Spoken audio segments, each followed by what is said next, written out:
Assalamualaikum warahmatullahi wabarakatuh. Terima kasih atas kehadirannya. Saya mewakili keseluruhan pemerintah, mewakili kabinet yang dipimpin oleh Presiden Republik Indonesia Bapak Joko Widodo. Malam ini akan menyampaikan pernyataan pemerintah terkait dengan kondisi politik dan keamanan pasca pengesahan Undang-Undang Cipta Kerja oleh DPR dan pemerintah pada tanggal 5 Oktober 2020 yang lalu. Saya ingin memberi pengantar dulu bahwa Undang-Undang Cipta Kerja itu dibuat untuk merespons keluhan masyarakat dulu bahwa pemerintah itu lamban di dalam menangani proses perizinan berusaha, peraturannya tumpang tindih dan sebagainya. Itu dulu. Oleh sebab itu lalu dibuat undang-undang yang sudah dibahas lama. Di DPR itu semua sudah didengar, semua fraksi ikut bicara. Kemudian pemerintah sudah berbicara dengan semua serikat buruh berkali-kali di kantor ini, kantor Menko Polhukam, dan di kantor Menteri Perekonomian, kemudian pernah di kantor Menteri Tenaga Kerja. Jadi sudah bicara sebenarnya dan sudah mengakomodasi, meskipun tidak 100% dari hasil diskusi itu ditemukan jalan tengah akomodasi. Sehingga tepatnya tidak ada satu pemerintah pun dimanapun di dunia ini yang mau menyengsarakan rakyatnya dengan membuat undang-undang yang sengaja untuk itu. Yang kedua, isinya. Isi dari Undang-Undang Cipta Kerja ini pertama untuk mempermudah perizinan bagi usaha sehingga tidak birokratis dan tidak tumpang tindih, mempermudah perizinan siapapun yang mau berusaha dalam negeri maupun luar negeri. Yang kedua, menyediakan peluang untuk menampung tenaga kerja yang jumlahnya setiap tahun itu 3,5 juta. Angkatan kerja kita setiap tahun itu 3,5 juta. Dengan 82% tingkat pendidikannya di bawah SMP, sehingga tidak adaptif sebenarnya, belum siap untuk bekerja di bawah IT, ya. Mereka ini pekerja-pekerja yang hanya ijazahnya SMP, SMK ke bawah. Jadi tidak bisa bekerja di padat modal, dia di padat karya yang sebagian besar. Jadi ini yang penting, undang-undang ini bukan hanya untuk buruh yang sekarang banyak berdemo. Ini justru lebih untuk mereka yang belum bisa menjadi buruh. Untuk angkatan kerja yang akan datang makin banyak. Sedangkan hak-hak buruhnya sendiri berdasar undang-undang lama secara umum sama sekali tidak diganggu. Kemudian tentu untuk memberantas korupsi di birokrasi melalui pengurusan yang bertele-tele. Sekarang disederhanakan agar tidak ada korupsi, tidak ada pungli dan sebagainya. Yang sekarang rame karena banyak hoax.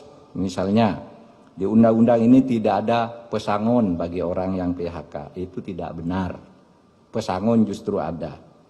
Dibilang tidak ada cuti, tidak cuti haid, cuti hamil dan sebagainya. Di sini ada di undang-undang ini. Dibilang mempermudah PHK, itu tidak benar juga. Karena justru sekarang PHK itu harus dibayar kalau belum putus di pengadilan. Oleh sebab itu di undang-undang ini ada jaminan kehilangan pekerjaan. Ini dibilang tidak ada, hoax yang banyak.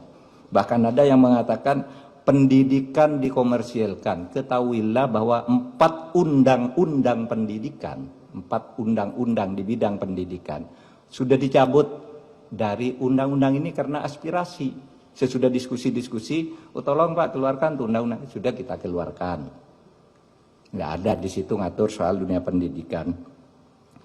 apalagi mengkomersilkan. Di situ dunia pendidikan hanya diatur di dalam pasal 65 yang justru mempermudah bahwa pendidikan itu adalah lembaga nirlaba, bukan lembaga usaha, bukan lembaga komersil. Ini ditegaskan justru di undang-undang ini, malah dibalik di dalam berita-berita yang hoax itu. Oleh sebab itu, melihat perkembangan situasi itu, pemerintah mengajak mari kita semuanya menjaga Kamtibmas, keamanan dan ketertiban masyarakat. Semua harus kembali ke posisi tugas menjaga negara masing-masing. Pemerintah, rakyat atau masyarakat, dan civil society. Mari bersama-sama ke posisi masing-masing untuk menjaga keamanan masyarakat. Dan untuk itu pemerintah menyampaikan pernyataan sebagai berikut.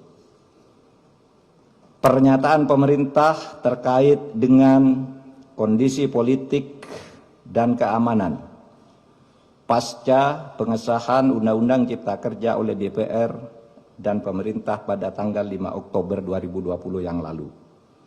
Selamat malam, mencermati perkembangan yang terjadi di lapangan terkait dengan penyampaian aspirasi tentang Undang-Undang Cipta Kerja dalam berbagai bentuknya di sejumlah daerah. Maka demi ketertiban dan keamanan di tengah-tengah masyarakat, pemerintah menyampaikan hal-hal sebagai berikut. 1. Undang-Undang Cipta Kerja dibentuk justru untuk melaksanakan tugas pemerintah dalam membangun kesejahteraan masyarakat melalui penciptaan lapangan kerja yang semakin banyak, perlindungan terhadap buruh, penyederhanaan birokrasi, dan kemudahan berusaha, serta untuk melakukan pemberantasan korupsi dan pungli, dan pencegahan tindak pidana korupsi lainnya. Yang kedua, pemerintah menghormati kebebasan berpendapat dan menyampaikan aspirasi terkait dengan Undang-Undang Cipta Kerja, sepanjang semua itu dilakukan dengan damai, menghormati hak-hak warga yang lain, dan tidak mengganggu ketertiban umum.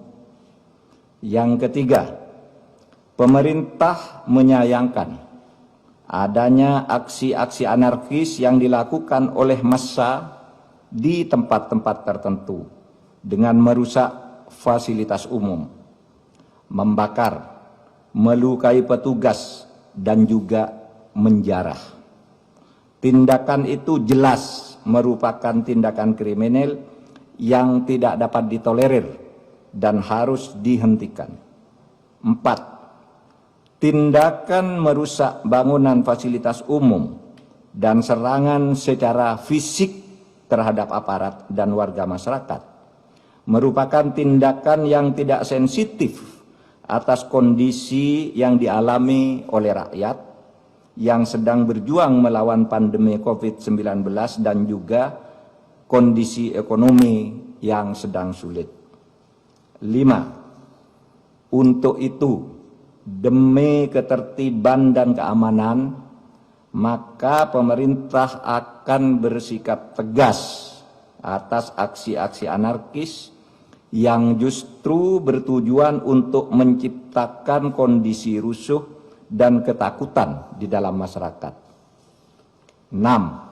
Selain berdemonstrasi dengan tertib dan tidak melanggar hukum, ketidakpuasan atas undang-undang tersebut bisa ditempuh dengan cara yang sesuai dengan konstitusi, yaitu dengan menyalurkannya dalam proses pembuatan peraturan pemerintah, perpres, permen, perkada sebagai delegasi perundang-undangan.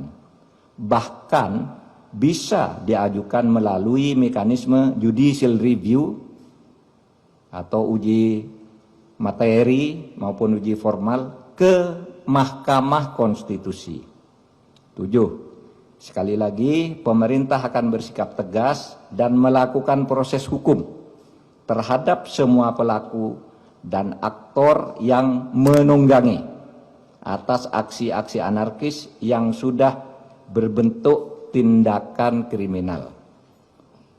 Saya ulangi, 7. Sekali lagi, pemerintah akan bersikap tegas dan melakukan proses hukum terhadap semua pelaku dan aktor yang menunggangi atas aksi-aksi anarkis yang sudah berbentuk tindakan kriminal.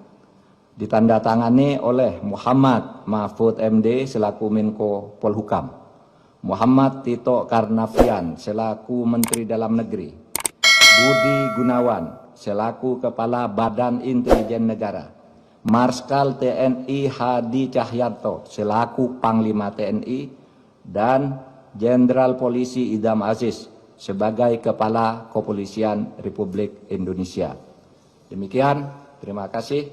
Assalamualaikum warahmatullahi wabarakatuh.